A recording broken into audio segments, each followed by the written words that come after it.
Дорогі українці, українки, сьогодні вдалося.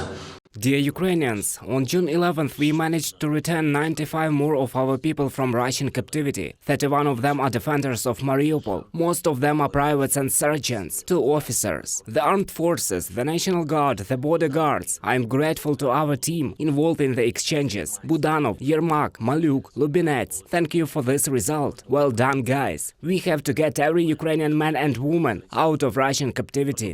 We are also continuing our rescue operation in the south of Ukraine, and we have managed to evacuate about 4,000 people. Dozens of towns and villages remain flooded, with the worst situation still in the temporarily occupied part of the Kherson region. Again and again, we thank our people, the military, police and rescuers. I would also like to thank volunteers, doctors, local authorities, everyone who is helping to rescue people after the Kakhovka hydroelectric power plant disaster, and especially those who are helping to get people out, including those from the occupied territories. It is extremely difficult and dangerous, and it is a special kind of heroism. Thank you for every life saved. Russian terrorists continue to shell evacuation routes, evacuation points, boats that take people away. As a result of one of these attacks, 3 people were killed. My condolences to their families and friends. 10 more people were wounded, including 2 police officers. It was an evacuation from Kardashinka, a village on the left bank of the Kherson region. The occupiers created this disaster by blowing up a dam, leaving people to their fate in flooded towns and villages, and then shelling the boats that are trying to take people away. Even beasts are more moral than you, Russian state.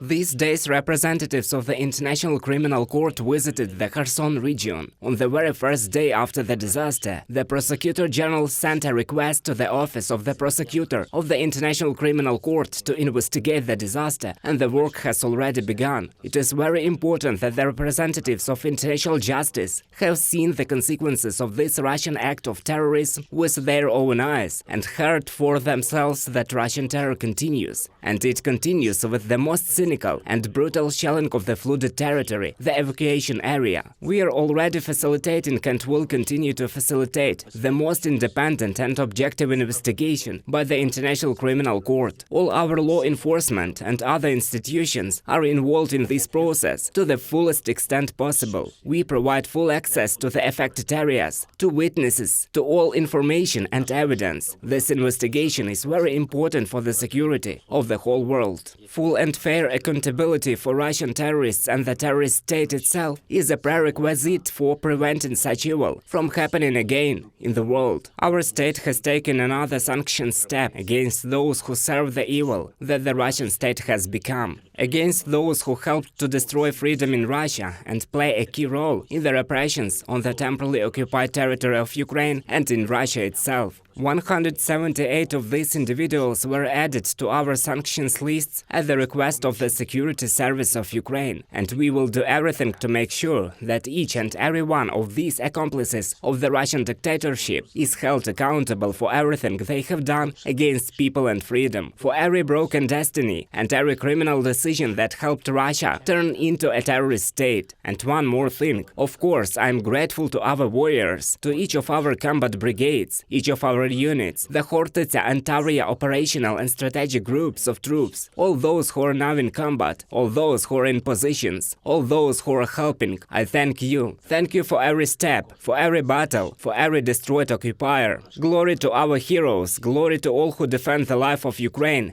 and Ukrainians. We will win. Glory to Ukraine. Ми переможемо. Слава Україні!